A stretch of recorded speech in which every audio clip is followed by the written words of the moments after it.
Today I'm going to show you how I'm selling a single family house that I bought at the end of 2017, and less than 4 years later, I'm turning it into a 5-unit commercial complex. Hey everyone, my name is McKeown. I'm a licensed real estate agent and investor in Dallas, Texas. I've been investing in my local market and only my local market since the middle of 2017. My second purchase was a single family that I decided to move into. Now at the time I was living in a duplex. My intention was to move a little bit closer to work and move into more of a traditional single family. This house, to give you a little bit of backstory, was owned by two senior citizens. They'd lived there probably for the last 30 years, had taken great care of the structure of the house. The only thing that I had to really do was update the house entirely. Now I do have a completely separate video on this single family house that I purchased and the numbers that came with it. I filmed that about a year and a half ago before I moved tenants in place. Since then I've had tenants that have been paying rent with very little to no maintenance or repairs even requested. The house has been fully updated and been renting out for almost $2,600 a month. So when I bought this house, I knew that I was going to be remodeling the entire interior, eventually turning it into a rental and having the tenants pay my mortgage and cash flow a little bit. However, I did not really intend to sell the property. When you live in a property for at least a year, up to at least 2 years of the last 5 years, you can avoid capital gains. For instance, I lived there for 2 years of the last 5 years. I will be selling in the summer. That way I don't have to pay any capital gains whatsoever. Now I will give you guys just a quick synopsis of the numbers. I did purchase it for the low 200s, around 210 or 215,000. There was actually an incredible opportunity with the mortgage company. It was a traditional 3% down conventional loan, but the mortgage company actually paid 2 of that 3% as a grant that I did not have to pay back. So really, to purchase this house, it cost me an entire 1% plus closing costs. Now I was fortunate at this time to be able to negotiate all of my closing costs to be covered. In the current market that we are in, unfortunately, that's not the case. But at the end of the day, I truly only paid 1% down of $215,000, which is right over $2,000. Then I also got paid a realtor commission on the back end. So really, to be honest with you, I actually got paid to purchase this house. Now this was actually the first attempt on my own to start hiring contractors and start hiring companies to do work in my house. I had very little knowledge as far as what stuff may cost. I did have an idea that I would have plenty of wiggle room for the rehab cost, but a couple things that I did not factor in place that did come about was the fact that, unfortunately, not all contractors are the same. Now initially I paid a retail company to do my entire kitchen and living room. Really had no issues whatsoever there, but it was costly. So when it came to remodeling my bathrooms, I was recommended someone from a good friend of mine. Unfortunately, I wound up paying him over $15,000 and he did very little to no work at all on my bathrooms. So my estimated rehab cost was about $30,000. It actually wound up being closer to $45,000 because of the money that I wound up paying the contractor, who did little to no work. At the time, I was a high school teacher and had only closed a few real estate transactions. So for someone to come in, take 15 grand out of my pocket and honestly not do much work, it set me back tremendously. So I spent the next year and a half, around a total of 2 years, remodeling this entire house from top to bottom. Even the garage, we went ahead and sheetrocked the interior of the garage and epoxied the floor. New carpet, new paint, new lighting fixtures, everything from top to bottom cosmetically was updated. As the house was getting closer to being completed, I started looking at the opportunity to what it may rent for.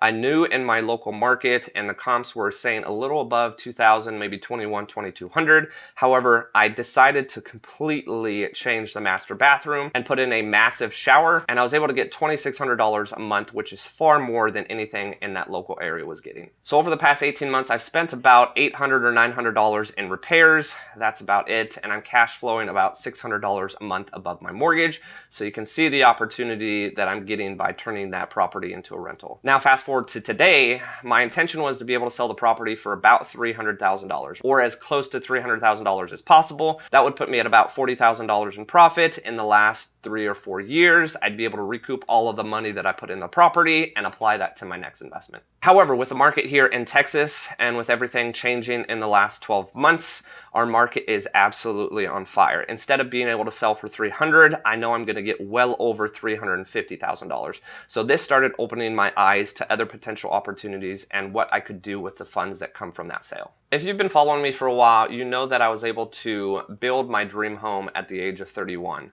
Now, building my dream home at the age of 31 connected me with a tremendous builder downtown, and we started talking about potential opportunities to not just build my dream home, but in 2021, be able to build an apartment complex. Conrad Homes is a local builder in the Dallas-Fort Worth area. They did a tremendous job on my primary house, and I'm actually in talks now with the intention to be able to use the proceeds from my single family house and apply it to a 5-unit townhome complex. Now, this 5-unit townhome complex is actually going to be mirrored with another 5-unit townhome complex, and I've been in talks with a few of my clients that potentially would be interested in investing in the other 5 units.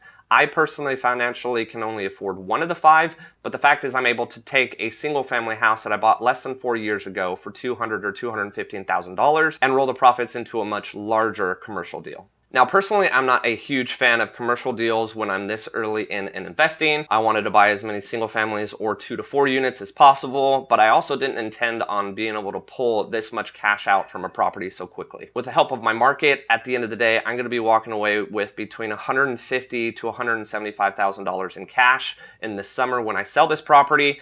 And to be able to fund the new apartment complex that I'm looking at building, it's going to take me about $225,000 to $250,000 down. So a lot of my efforts in my real estate business this year are going to go towards the additional money that's going to be needed for that apartment complex. I'm going to take the $150,000 to $175,000 from the sale of the house, likely add anywhere from $50,000 to $75,000 down, and that will be able to fund the 5-unit townhome complex. Now, this is a process that's likely going to start hopefully at the end of the summer or early fall, so make sure to stay tuned. I'm going to have a ton of updates, obviously, as this continues to go on. There's actually a stipulation where I can fund the deal rather than pay market value for the property, so I'm going to put 15% down and actually fund the lot and fund the deal instead of being able to pay market price for it when it's about to finish. Now, there's nothing solidified with this apartment complex deal as of now. First things first, I need to make sure to sell my single family. I've been in talks with my tenants, and I've kind of given them a number that I'm looking at. However, to be honest with you, I really want to get my house out on the market. If you're unfamiliar with the Dallas-Fort Worth market right now, I can tell you it's unlike ever before. I'm constantly putting offers in for my clients. Unfortunately, I have not seen a deal sell for market or list price in the last couple months. Most of the homes are selling anywhere between 10 or 15% above list price. Now, the reason being for that is when you give individuals and families the opportunity to really work from home and live wherever they want, we've had a huge influx of out-of-state buyers coming in and relocating to our market. Now, with the influx of all these buyers and not enough sellers relocating or moving up, we've had a huge inventory issue, meaning that there's just not enough homes in our market for sale. So my hope and expectation is to get my house on the market right about $350,000, but my expectation is to see how much that price can be driven up. If it does sell at about $350,000, I'm gonna net about $150,000. So anything above $350,000, that will just help more for the down payment on the apartment complex. This is actually an example of a project they are working on right now. It's gonna be completed in the summer. This would be something that someone would come in and purchase market value. My intention is to come in, purchase a lot and purchase the project from the start, fund it, and then take the next 12 months for all the appreciation and equity in the project to accrue. And then once we close, I'd likely throw in a property management company to take care of all the new tenants in place. So to give you some rough numbers, again, nothing is set in stone here, and with our market continuing to grow, I can absolutely see this costing a little bit more during the summer or early fall. But as of right now, if I had the funds and the lot and the project to be able to do that, you'd be looking at about a $1.4 million purchase price. 15% down of that, again, is going to be in the low 200s, about $210,000. And then fast forward to the completion of the project, the valuation of the project would be about 1.7 or 1.8. So at the end of the project, I'd be sitting with a couple hundred extra $1,000 in equity. I would have to bring about $100,000 to $150,000 more to put down as a down payment. A commercial deal typically is going to require anywhere from 20 to 30% down. Initially, again, I did put 15% down, but at closing, I'd have to put that additional amount down. Now, this honestly has been a dream scenario. I intended on purchasing this property and making a little bit of profit.